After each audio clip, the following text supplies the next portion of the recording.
The lantern in the kitchen window at Hale Ranch had burned at the same hour every evening for 3 years, and every evening for 3 years, Thomas Hale had eaten his supper in a silence so complete that even the old dog had learned not to scratch at the door until the plate was empty. Neighbors said it was grief that kept him quiet, and they were not wrong, though they understood it the way people understand weather from a distance, as something that happens to a place rather than to a person. What they did not know, what no one on the whole stretch of dry range between the county road and the river bend knew, was that the silence at that table was not only mourning. It was a promise Thomas had made to himself the night his wife Naomi died, with their son still inside her. A promise that he would not fill that chair at the head of the table with noise he did not mean, not with small talk, not with company, not with anything that pretended the house was whole when it was not. The chair itself sat empty through every winter and every planting season, pushed in neatly each morning by his own hand, a habit so old it had stopped feeling like sorrow and had started feeling like architecture, like a beam that held the roof up simply by being where it had always been. He was 38 years old that autumn, broad through the shoulders in the way of men who have spent their whole lives lifting things heavier than themselves, with a face that had gone quiet the way a house goes quiet after the last child leaves it. Not empty, exactly, but arranged for absence. He ran 300 head of cattle and a dozen horses, with the help of one hired man, Hollis Corwin, who had known Thomas since before the grief and who had made a kind of peace with his friend's silence, the way a man makes peace with a fence line that will never move. It was Hollis who finally said what needed saying, on a gray afternoon in October, while they were both up to their elbows in a stubborn gate hinge. "You cannot keep eating alone forever," Hollis said, not looking up from the hinge. Thomas did not answer, which was itself an answer, and Hollis, who had long since learned to read the grammar of his friend's silences, only shook his head and went back to the hinge. But something in the plain bluntness of it lodged in Thomas the way a splinter lodges under a nail, small and constant and impossible to ignore, and within the week he had written out a notice in his own careful hand and nailed it to the post office board in town, seeking a woman capable of cooking and keeping house on a working ranch, wages fair, references required, character preferred over charm. He wrote it the way he wrote everything, without ornament, and did not expect much to come of it, because he had, without quite admitting it to himself, stopped expecting much of anything. What came of it 10 days later was a woman standing at the bottom of his porch steps with a single traveling case, a plain gray dress dusted from the road, and an expression that gave away nothing at all, which was the first thing about her that Thomas noticed, and the thing he noticed most, over and over, for a long while afterward. Her name was Eleanor Marsh. She did not offer more of an introduction than that, and when Thomas asked, out of habit rather than real curiosity, where she had come from, she answered with a town, 2 counties east, said, plainly enough that it told him everything about her tone and nothing about her history. She had answered the notice, she said, because she could cook, because she was not afraid of work, and because she needed a position that did not require her to explain herself more than necessary. It was the last part of that sentence that caught him, though he did not remark on it, only nodded and showed her to the small room off the kitchen that had once been meant for a nursery, and had instead become storage for canning jars and old harness. She looked at the room for a long moment, taking its measure, the way Thomas took the measure of a horse before he bought it and said it would do, and that was the end of the conversation. For that day,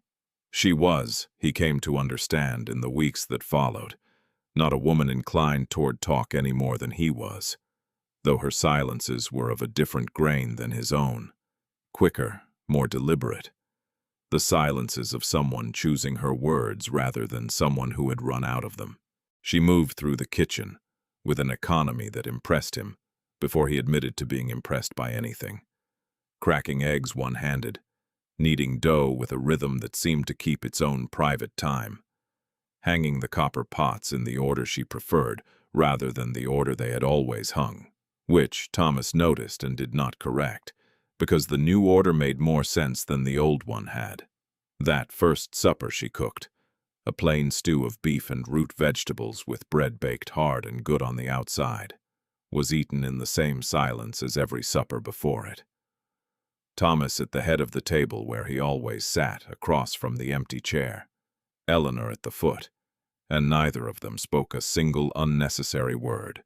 And yet something in the room had changed. Some pressure in the air had shifted, the way weather shifts before a man can name the front moving in. If a story like this one settles into you the way a quiet evening settles into a house, stay with it, because the truest part of it has not happened yet. For the better part of that first month, Thomas and Eleanor built between them nothing more than the architecture of shared work. And yet it was in that architecture, more than in any words either of them might have spoken, that the two of them began, without either fully intending it, to understand each other. She learned the rhythm of the ranch the way she had learned the rhythm of the kitchen, quickly and without complaint, rising before dawn to have coffee ready when Thomas and Hollis came in from the first check of the stock, packing cold dinners for the men when the work took them out past midday, keeping the account book for household goods in a hand so precise that Thomas found himself, once or twice, opening the ledger just to look at the columns, as if the neatness of her figures told him something about the neatness of her mind. She did not ask him questions about his wife, though she must have heard the story in town, must have seen the empty chair and understood what it meant, and it was this restraint,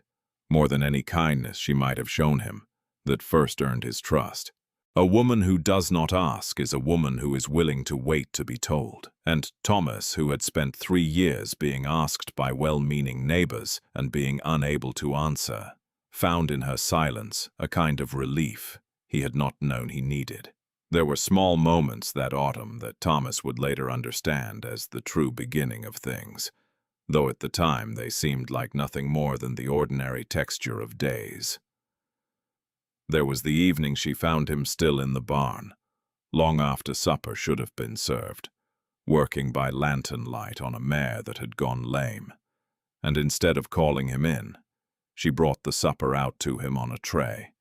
and set it on an overturned bucket and left without a word, only to return an hour later with a second lantern when the first one guttered low, and stayed then holding the light steady while he finished the work, saying nothing, asking nothing, simply present in the way a fence post is present, solid and unremarked and entirely necessary. There was the December morning she found him standing at the window looking out at the first snow with an expression she had never seen on him, and instead of speaking, she only set his coffee down beside him and moved away again,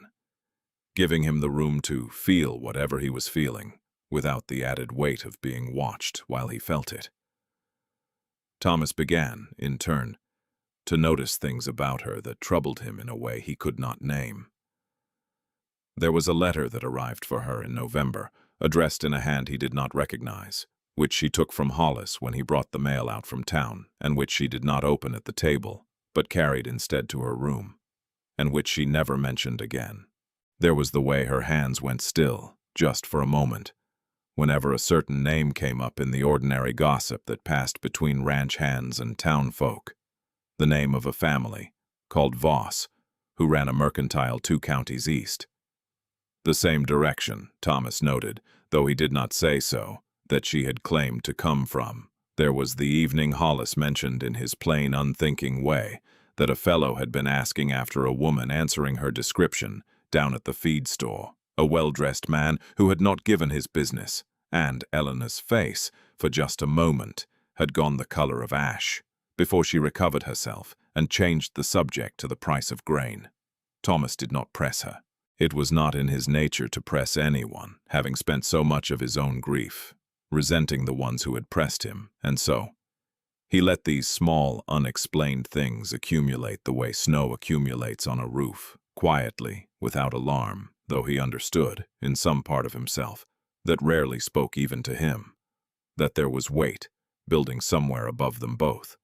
By the time winter had fully settled over the ranch, the two of them had built a routine so steady it had begun to feel, to Thomas at least, like something closer to a life than a mere arrangement of labor and wages. Eleanor had taken to sitting a little longer at the table after supper, not speaking much but not leaving the room in a hurry either, and Thomas had taken to lingering there with her, the two of them often doing nothing more than mending harness or sorting seed catalogs in a silence that had, sometime in November, stopped feeling empty and started feeling companionable. It was during one of these evenings that Thomas, without quite planning to, told her about the mare that had gone lame in the barn. Not the fact of it, which she already knew, but the reason it had troubled him so much,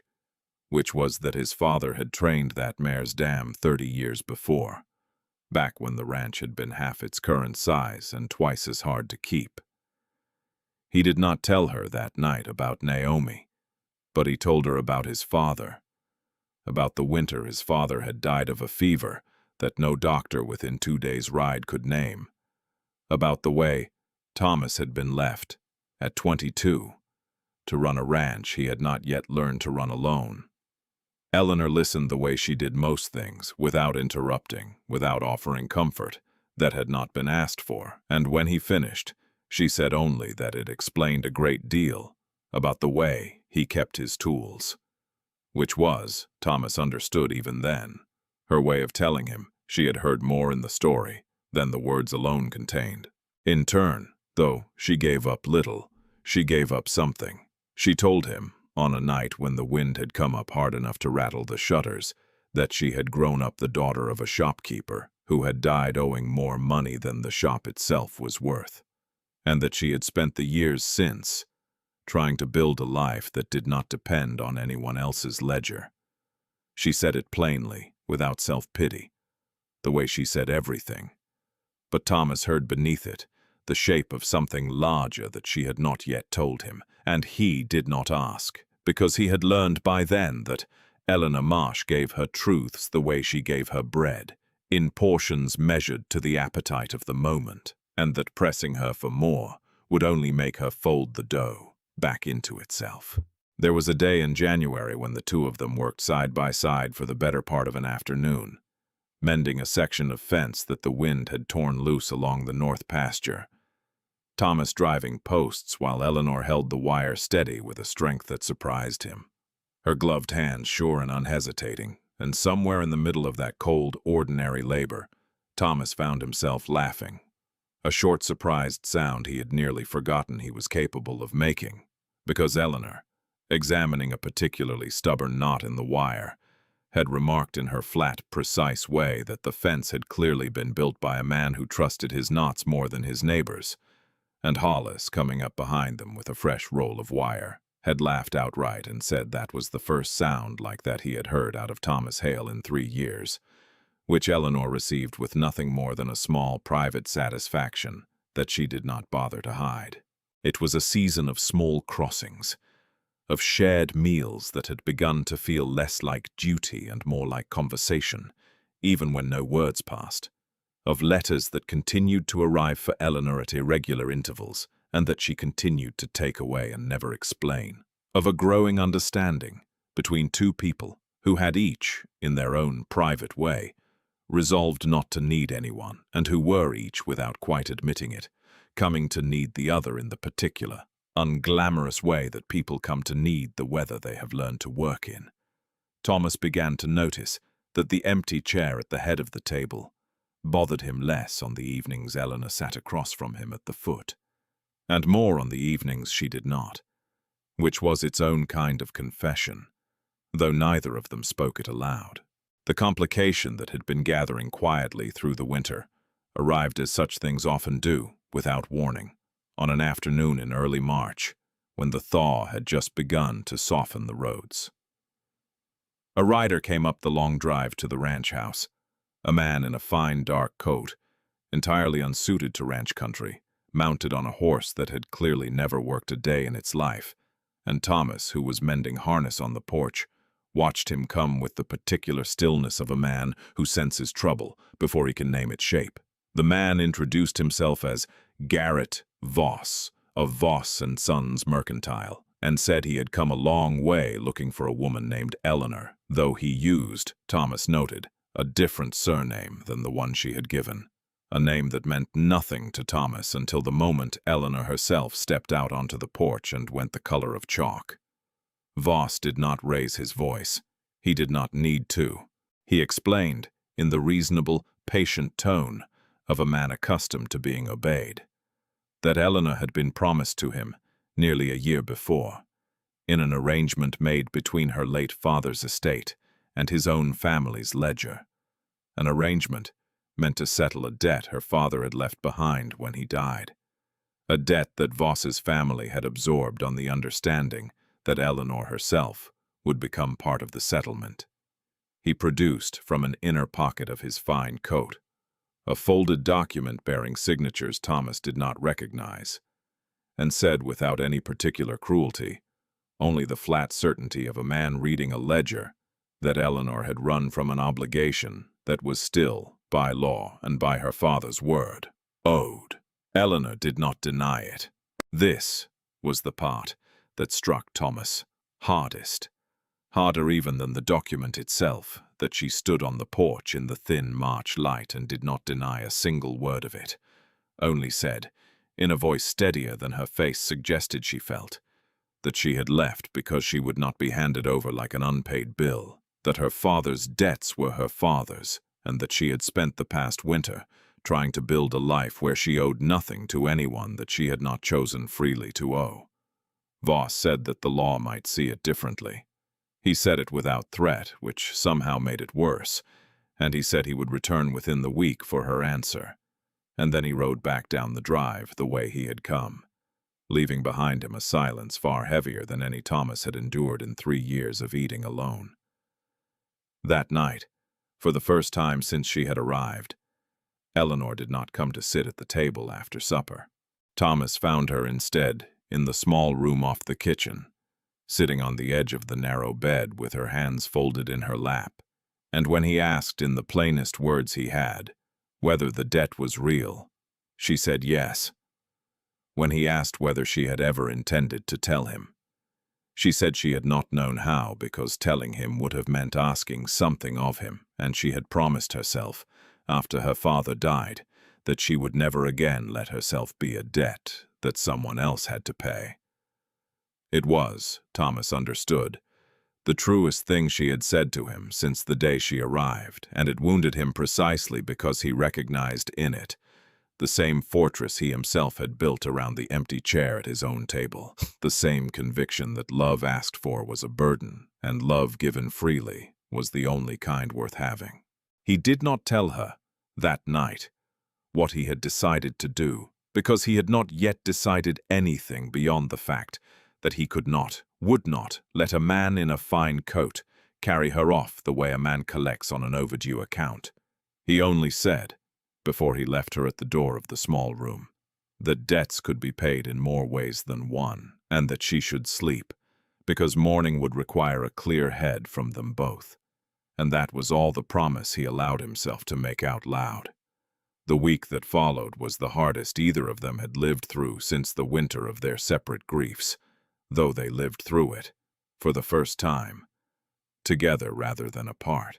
Thomas rode into town the morning after Voss's visit and sat for the better part of 2 hours in the office of the county clerk, and then in the back room of the bank, going through the ranch's accounts with a thoroughness he had not applied to them since his father's death,